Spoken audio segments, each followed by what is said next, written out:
Steve Bowers welcoming you to Dialogue here at E-Plus TV6 in a conversation with Dennis Bastien, who's the president, CEO, does everything at the Rockabillys here in Jackson, Tennessee. They're about to start their season at the end of May this year. Absolutely. Good to have you. You got a pretty extensive background in baseball. I started in the Carter administration, if that tells you anything. Okay. So 77. Let's get back in the 70s, all right. 77. St. Louis Cardinals, Class A team, general manager, Gastonia, North Carolina. All right. And where'd it go from there? A lot of stops. A lot of stops. I was there 4 years, I guess, and the league knew that got to where I was pretty good, and they gave me a franchise to build up and gave a mouth-to-mouth resuscitation in Macon, Georgia. Did that for a year. Did the same thing in Spartanburg, South Carolina, when I met this beautiful little gal that we hired to be an usherette. Okay. And so she and I were married on a Saturday in February and moved into the locker room in Winston-Salem, North Carolina that night. Excuse me, the next night. Okay. And lived there, and my family had literally mortgaged the farm and bought our first franchise in Winston-Salem, North Carolina. Okay. So built that up, did a like-kind exchange, had 3 other teams after that. So Baseball's been it. it's been it. College coach, high school coach, athletic director, commissioner of the Prospect League 7 years ago. So that's how we ended up here. Okay. What's the appeal of baseball for you? Well, let me put it this way, Steve. If you walk down the street right now and you went up to 4 or 5 people, men and women, and you said, boy, that guy was one heck of a ball player, what sport do they think about? Okay. I think it's historic. Okay. I think it's beyond generational. We believe that it's multinational. When I was a college coach, I went to Puerto Rico and recruited. Actually went to Molina's camp and recruited down there, along with several other places. And there's nothing else. That's all these kids do with baseball. Baseball, play baseball with old watered up cans using for balls and sticks. It's all it is. So Jose Molina played here, Right. with the West End Diamondbacks. Last man to hit a home run in Yankee Stadium, right? And he came from right through here. It's just an amazing story. I just heard his brother on the Spanish broadcast on the Cardinals. Yeah, right. They were all catchers. Exactly. And did well. And Benji's got a son that's going to get drafted pretty high. Yeah, I was a big fan. We had season tickets in those days, and it's like, somebody take off for second. I think, well, you just made a big mistake because Jose Molina's behind the mound. You're not going to get there, And it was. They are a stage above. Yeah. So what drew you to Jackson then? Well, without boring you with a long story, 28 years ago, we had traded a franchise and boot and 2 franchises and boot and bought the only AA team that was movable at the time when the Rockies and the Marlins expanded. Charlotte and Memphis both went from AA up to AAA. So Memphis played a dual schedule in Memphis, and the Charlotte team, we were going to play in Lexington, Kentucky. We had a deal worked out with the governor, an MOU with the mayor. The whole thing fell apart politically there. So we're left holding the bag. And when that happened, the owner of the Nashville team said, guys, he said, that team's got to play somewhere. Dennis, you have another place. No, we were going to play at University of Kentucky's place for a year while we built a new ballpark in Lexington. And that fell apart, like I said. So he said, I'll do this, guys. He said, we'll play a dual schedule in Nashville. Play the AAA Nashville Sounds, and we'll play Dennis's AA team. We'll call them the Nashville Express. And he said, here's the deal. This was at a Southern League meeting. Okay. And he said, here's the deal. If it makes money, I keep it all. If it loses money, we'll split it. Well, the only thing that saved our behinds was number 23 for Chicago Bulls, played right field for the Birmingham Barons that year. Okay. And we had 10 home games, overflow crowds, with Michael Jordan in the outfield. That saved my behind. Okay. So where's it going to go the next year? I get a phone call from Mayor Charles Farmer. Okay. He said, if you'll come over to Jackson, I want to show you something. He said, I'll put you up in a hotel, give you vouchers to eat, put us up in the Casey Jones Hotel. That was years ago. Okay. A little different than what it is now. All right. He said, I'll pick you up tomorrow morning, took me down to the fairgrounds. He said, I want you to play here. I said, okay, now where's the field going to be? Well, we'll build one out in the infield. He said, no, I realize it won't go over very well down here. He said, well, we'll try to help with that. He said, you got that straight line grandstand, and we can build a field out there somewhere. He said, but hey, I got another idea.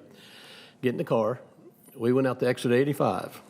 Okay. On the north side of the road, there was an Exxon station. Only thing, on the north side. On the south side was an Waffle House. Not the one there now, an old nasty one. Yeah. Kind of pulled up this little path, said, that's where I want to get a ballpark built right up there. It was a hill covered with kudzu.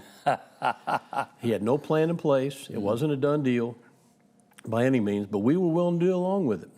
So we went to the Southern League, made that presentation, and had there been a plan in place to build a ballpark, a definitive plan, the Southern League would have approved it. Would have approved it. And that would have been us here the rest of our lives. Wow. They did not, so we moved that franchise to Mobile, Alabama, and then sold it and got out minor league baseball after 25 years, I guess.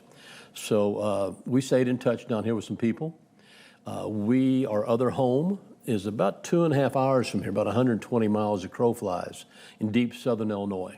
So quite often on our anniversary, my wife and I would go somewhere for one night, Paducah, Evansville, Cape Girardeau, or Jackson. Okay. So we stayed in touch down here. I became a high school coach at Carbondale, Illinois.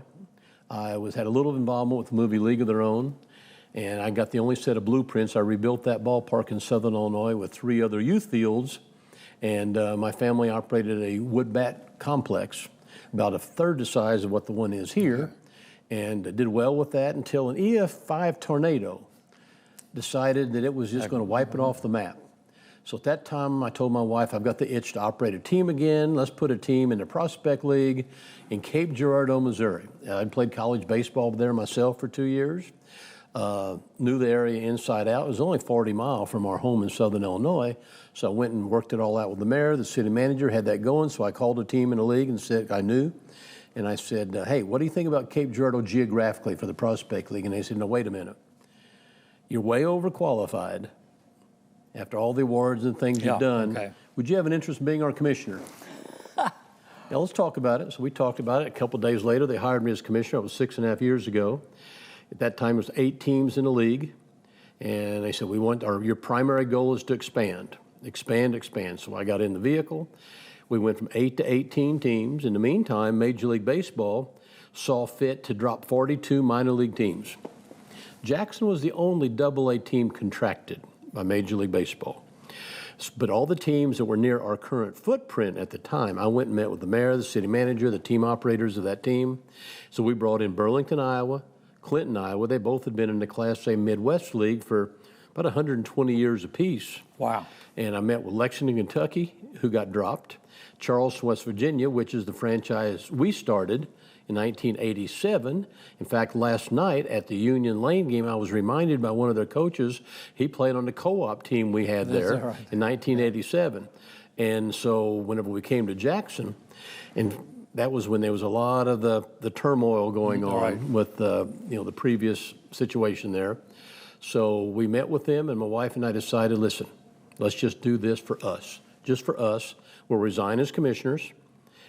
Closest to the December 31st, closest to the season, and we'll move here, and we think we can make this something that's special. So that's how we fit in here. We were the only people. The city went to RFP as response for a proposal. Ours looked like a 1960s Sears Christmas catalog. It was about that thick, and so we were chosen. We negotiated the lease and took over January 1 of 2022. Of course, it was too late to book anything at that late date. Our team wasn't going to play until 2023, so we did all the events that we could out there, and the city has been absolutely phenomenal. We bought a lot of paint. We put it on. They put it on. They did the bulk of it. That place needed a facelift. This is his 25th anniversary, by the way. Yeah, it is. That's right, 25th year. And so it just needed a facelift. It was showing its age. So we've been out knocking on doors, marketing, promoting, getting things ready for this year. So that's where it stands. Well, we got him in Jackson, Tennessee. We're going to find out where we go from here. Dennis Bastien is with us, and this is Dialogue at ePlus TV 6.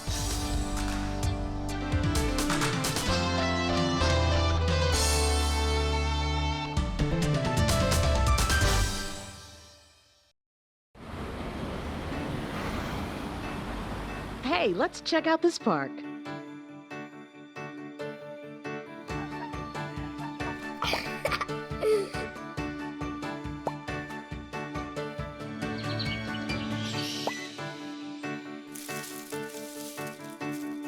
Oh, wow, that's really cool. To find a great local park or forest near you, go to discovertheforest.org.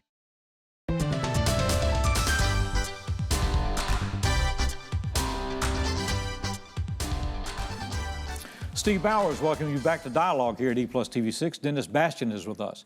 He is the president, CEO of the Rockabillys here in Jackson, Tennessee. Their season will start at the end of May 2023. A lot of questions come up. Now that you're here, we're glad you're here, and everybody's been to the stadium and can see the improvements and everything else, so there's real excitement here. There are a lot of questions about the league. People are not quite sure what this league is. So how do you explain the Prospect League? This is not minor league baseball. In fact, after seeing as a commissioner every game, or most of the games for 6.5 years, it's better. When you had AA baseball here, the first 4 years you were a Cubs club, right. And then the next 8 years I think you were a Seattle Mariners team, and then the Diamondbacks the last several years. You had guys every year, you had 3 or 4 players per each team that they knew would make the major leagues barring injury. The rest of them were 22, 23, 24, sometimes 25 years old, disgruntled, knew they weren't prospects, didn't really want to be here, didn't want to get out in the community, we are told. And so this is a different animal. This is not minor league baseball. We are not affiliated with the major league team. There's about 40 of these summer collegiate leagues in America. Wow. There's 2 that are up here, us and the Northwoods League. And Cape Cod is slowly being taken over by Major League Baseball. So we televise every single game. We play in beautiful facilities. And our league is established under NCAA rules. We are allowed to have up to 4 players from one college on one summer collegiate team. So we have players coming, I think right now, from 15 different schools. So we have 1, 2, 3, 4 players from different schools across the Southeast and the lower Midwest. And that has been our function primarily, to have people that were relatively nearby that's playing college baseball, so people might recognize some names. We do have a couple kids coming from Houston that are being coached by Lance Berkman, for example. He's the coach at Houston Christian. So it's the operators' relationship with college coaches around America to get that roster established. So we have a 32-man roster, so to speak, just kind of recruiting. No. It's basically your relationship, and you get on the phone and say, hey, Tommy Raffle at Arkansas State, I need an outfielder and a catcher. So typically that's all done in October and November. I started putting together our roster in October and November. So we had a full roster by end of January. Now, since that time, we've had a few players get hurt. They're out for the summer. So we have to replace those if we want to. Now, another difference, Steve, is that when you had AA baseball here, you had a 24 or 25-man roster. Right. We have 32 to 35. We, through the help of the city, have been phenomenal. We moved some doors and walls, and we've had to expand the clubhouse because you can't have 25 guys, 32 guys in a 25-man locker. Yeah. So that's been done, and that's a lot of stuff that people won't think about, but our guys are all college players. We are allowed to have up to 4 players that are what we call graduated high school seniors, meaning they have to have been accepted by a college, played under a letter of intent with a university, and been accepted into that school. So we have 2 players going to University of Kentucky. One was Mr. Kentucky last year. The other one will likely be Mr. Kentucky this year that will be joining us this year. We have a lot of players who are away from here but are from this area. So by doing that, and that was not by intention, but by doing that, we do not need to find adopted families for those players. Okay, so they'll continue to live. So what kind of staff did you have as far as manager? And we have a field manager and 2 coaches. Okay. Our field manager is a very unique story. I think I've told you about that on a private level. Former Major League player who played for me the entire 1989 season in Charleston, West Virginia as a third baseman in the Chicago Cubs organization, made it up to big leagues. First baseman and third baseman for the Braves for 4 years and was traded to the Mets for 4 years. Had a pretty good career, finished his career in Japan. So when we took this over, I get a phone call from him, and he said, I got the itch to manage. I've been coaching out here in Southern California. So perfect tie. Okay. We also then told, for example, Frank Anderson, pitching coach at Tennessee, we're not going to hire a pitching coach. We're going to hire a pitching manager. Okay. No college coach wants a summer coach messing with their mechanics or their stride or their release point or their finger placement or anything. And we just want somebody to manage the innings, make sure they're getting their physical work in, watch the pitch counts, which our league has a pitch count of 90. If you hit 90, you're out of the game. Out of the game, no and then you have what. to set for 4 days. Okay. Wow. So it's days of rest and pitch count. Same way it's graded down by relievers. If you pitch 40 to 60, you set 3 days. If you set 20 to 40, you set 2 days, et cetera, et cetera. So very careful with pitchers' arms especially, because we are watched daily by these college coaches. Once again, NCAA rules, this is a wood bat league. Absolutely. Okay, and then it's a 60-game season. Yes, sir. 30 at home, 30 away. away, yes, sir. Okay, and so it's an abbreviated schedule, but you don't start, I guess with College World Series, you don't start till the end of May. Into May. In fact, players will be arriving the 27th, 28th here. We'll have an open to the public workout the night of the 30th. We open on the road the 31st, come back home for the Giant home opener Friday night, June the 2nd. June the 2nd, so that'll be the home opener. The home opener. All right. What caliber of baseball is this? And you've been with this league now a long time. I put it close to AA level. For example, last year, the #1 draft pick of the White Sox and the Yankees were players out of our league. 14 guys drafted in the first 4 rounds. We have 82 players in the big league rosters right now that played in this league. Our MVP this is the 60th anniversary, 6-0. So of the Prospect League. Their MVP award is the Mike Schmidt Award, for example. Okay. Been a lot of big names playing this league. Interesting, because it wasn't until you came here I had not heard of this. It's an amazing thing. You're going to see a different attitude on the field too. For example, whenever in the past, and maybe they did, maybe they didn't, we don't know. We have no record, so we're not sure. So when Steve Bowers comes and throws out a first pitch, he's not going to walk off the field. We're going to carry him off like he scored a winning touchdown. Every night after the game, we win, victory lap. Fans can come out of the stands, run a victory lap around the warning track with the players. Could you have gotten a AA team to do that? I don't think so. Yeah. These guys will run through a wall. They're being watched by scouts every single night here. We'll have probably 7 to 8, 10 scouts here every night because, see, the draft now is not till mid-July. It's now part of the Major League Baseball All-Star game. So this is a final showcase opportunity for some of these players? All the guys that are seniors. Showcase opportunity. A lot of the guys that are seniors, yes. Okay, wow. The other thing we allow is we allow up to 6 what we call graduated college seniors. Hypothetically, let's say the University of Memphis is sending us a senior pitcher. Maybe he tweaked an elbow in February, early in the season, or in March. He's out until the end of May. He only got to pitch 1 or 2 games in May. He still wants to be seen and exposed. So we're allowed to have 6 players. They have to have been on a college roster that immediate month before. So it's a way they can continue to showcase themselves. The final opportunity to showcase themselves is the Prospect League, now in its 60th year, and it's in Jackson, Tennessee. We'll continue this dialogue with Dennis Bastien right here at E+ TV6.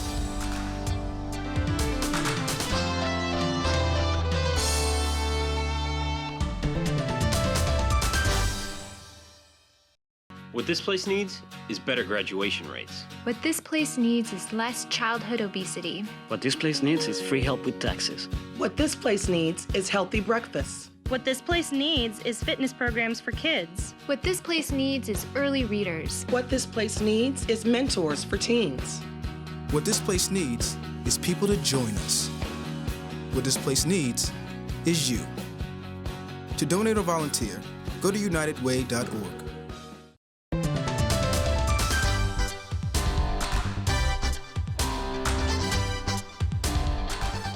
Welcome back to Dialogue at E+ TV6. Dennis Bastien is with us. He's the president and CEO of the Jackson Rockabillys, the Prospect League team that begins play in 2023 at the ballpark in our city. On the business side of things, season tickets, all these things are available right now. Absolutely, absolutely. We're knocking on doors. We are beating the bushes. We have 30 to 50 corporations that have become involved already. We're extremely proud of that. The relationship that we've put out there, I think, is establishing a pretty solid reputation. We're very proud of that. A lot of the big companies are doing company nights, season tickets, outfield signage, things like that. We're doing a lot of ties with a lot of local companies. For example, every Sunday night, Texas Roadhouse is sponsoring Sunday night family nights. You can go to Texas Roadhouse or go to their website or our website and get a QR code for meet the entire family for $20. Okay. Every Friday night is fireworks. Every Saturday night, we're having a local band play in the newly built stage under the pavilion in the northwest corner of the Le Bonheur Pavilion there. Every Sunday night, besides being Texas Roadhouse, every Sunday night and every Tuesday night, We're going to have baby goats at the ballpark. Okay. So I don't know if that's shiny, if I'm pointing it the right way, but Tractor Supply is sponsoring a kids corral. Everybody knows what a baby goat is called, right, Steve? Yeah, let's see. It's a baby goat. Baby Kid. Kid, yeah, right. Yeah, Kid, so our yeah. kids club is a kids club. All right, there you go. So, yeah, we're doing a lot of things that are a little bit out of the ordinary. And we're doing a lot of things that are traditional, like cap night and some of the giveaway nights. And every Monday night is Salute to Military Night with a half price for military people and a lot of discounts for senior citizens. So season tickets are on sale. We are open to ballpark from 8 o'clock in the morning to at least 6 o'clock every evening. Lane College is playing all of its home games there. So on nights of home games, we're there till, last night, 10 o'clock, and that's pretty standard. One of us is usually there till late night anyway. So our merchandise room is open, the jukebox, and we've got tons of merchandise in there now. So Rockabillys merchandise. We'll be unveiling our uniforms very soon. We're going to do that in a very unique way. Our home caps, they're here. They've been here about 3 weeks. Our road caps arrived yesterday. We're going to unveil those next week. But the uniform unveil, it's a very, very unique. We just signed a contract with New Balance. Their new uniform, they just signed, by the way, Shohei Ohtani. And so gave him a ton of money. I think I'm helping pay for part of his licensing agreement. But fabulous stuff we're doing. All right. Tell me about the logo, the Jackson Rockabillys as a name. Because I'm a music fan, so I liked it from the very beginning. We began a Name the Team contest in, I guess it was March of 2022, and we had 983 entries. One of the things we did was we announced that the first 500 people who submitted a unique name, that we would mail them a Jackson $2 bill that had the Rockabillys logo on it after we announced. Okay. And that was good for Jackson $5 in the jukebox this summer. Okay. So we ran the contest. We had 60-some people enter Rockabillys.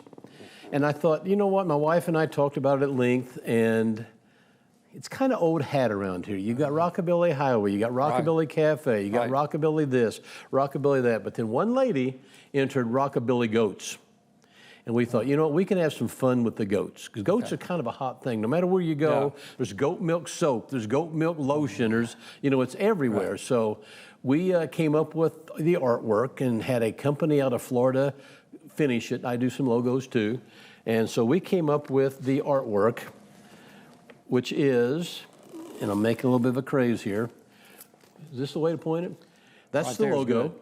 So we use colors that's never been used before. We have no hitter navy, perfect game purple. We have, all of our colors have names. Complete game copper. So if you noticed, that's Johnny Cash's smirk. That's Elvis's curl. So everything we do spins around the Rockabilly era. We are just concluding a contest that we're running right now online to name our food. Our food will no longer be hot dogs and hamburgers and soda and beer and French fries. They're going to have a Rockabilly era name. It might be, for example, where we haven't decided yet on everything, the Great Balls of Fire nachos. It might be the Heartbreak Hotel hamburgers. It might be the Ain't Nothing But a Hot Dog. Our large sodas might be the BB King size. Little ones will be the Little Richards. So we'll do that. So everything out there revolves around the Rockabilly era. Like our merchandise room, which you've been in, is the jukebox. And so the logo is, everywhere. We've done a couple of derivations of it. And so there's a lot going on with that logo. We're hoping to make it, we've sold merchandise in probably 20 states already now. So it's different and it's unique. Yeah, it is. Like I said, when the music fans in Europe find out about this, I think they'll be buying your shirts. And certainly hope so, right? Well, we don't go anywhere without that on there. Got it going on. This league, then, we got the team. We will play in a division with what other team? There's two divisions, there's two conferences, and there's two divisions in each conference. Our division, we're in the Western Conference, and we're in the Southern Division of the Western Conference with ourselves, which we are the furthest south team. Cape Girardeau, Missouri, O'Fallon, Missouri, Marion, Illinois, and Alton, Illinois. And that is our division. Now, we play our division twice as often as we play the other teams. Okay. It'll be a 30-game season, home stand, 60-game season. 60-30 home, 30 away. 30 away. We have these available at the ballpark now. Our pocket schedules will be out here in about 3 weeks. So that is a schedule. They're very available at the ballpark at all times. And these will generally be shorter home stands that we saw with the Southern League, because you'd have sometimes 10 games. Oh, exactly. They did that because of travel. Yeah. You know, we do make one trip to the east. We go to Chillicothe, Ohio, Lafayette, Indiana, and Terre Haute, Indiana, one time away. But ours are mostly 2s and 4s, 2 at home, 4 away, 4 at home, 2 away. From a flow standpoint, that works better for the players that way. Also, too, it helps with the adopted families, which I'd like to talk about if we're given the opportunity. Oh, yeah, well, go ahead and talk about that. So all of our players, these are not minor league players. They're not staying in apartments. They're not staying in hotels. When they are here in Jackson, we are looking for families to adopt a player, basically just for the summer and basically just for the home games. Right. So we have about half the players now taken care of with adopted families, so we are looking for more. So for those watching, those viewers, go to our website, rockabillysbaseball.com. Go into the community page and click on there's complete information about that. So here's the way this works. For example, a family chooses, and it doesn't have to be an elderly couple. It can be a young couple. We have 2 players that's going to be staying with a young couple that I met at church that they have a 3-year-old and a 5-year-old. They're going to have 2 older brothers for the summer. You can go to the Springfield team in our league's website, and they have a testimonial by the people who have organized their adopted families the last several years. It's extremely rewarding. I can tell you a long story, which I won't, about a shortstop that we had in Charleston, West Virginia. In 1990, he couldn't run, and he couldn't hit, and he couldn't field. The Reds were going to release him. We had a little bit to do with it. The manager the most. They decided to make him into a pitcher. Well, he was the #1 pick of the Marlins in the expansion draft. Learned to throw a changeup after throwing 98 mile an hour. He inducted him in the Hall of Fame 4 years ago, Trevor Hoffman.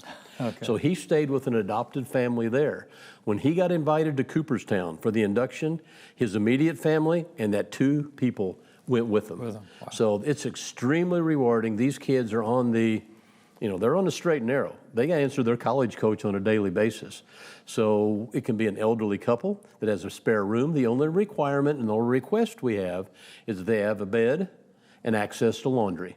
Used to be, we say, access to internet. Well, they all do Wi-Fi now on their phones, so they don't need internet anymore. It is extremely rewarding. It's a neat thing where your kids can go out and play catch in the backyard with one of our players.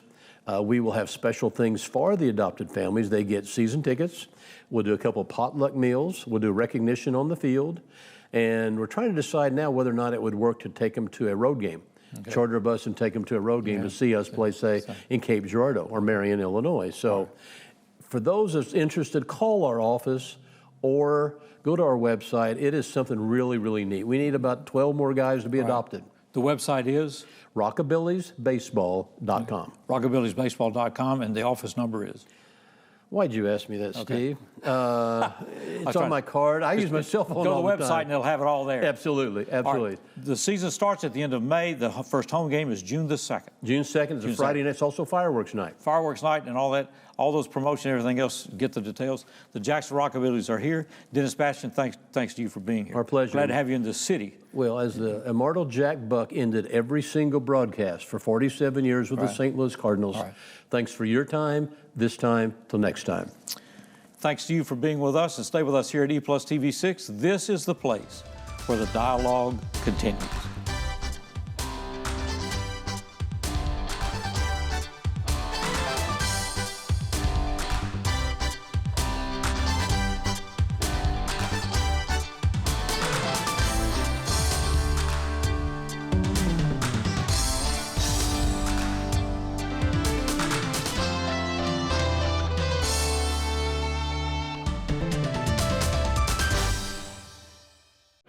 My advice to all the fathers out there, they grow up way too fast for you to waste even a single precious moment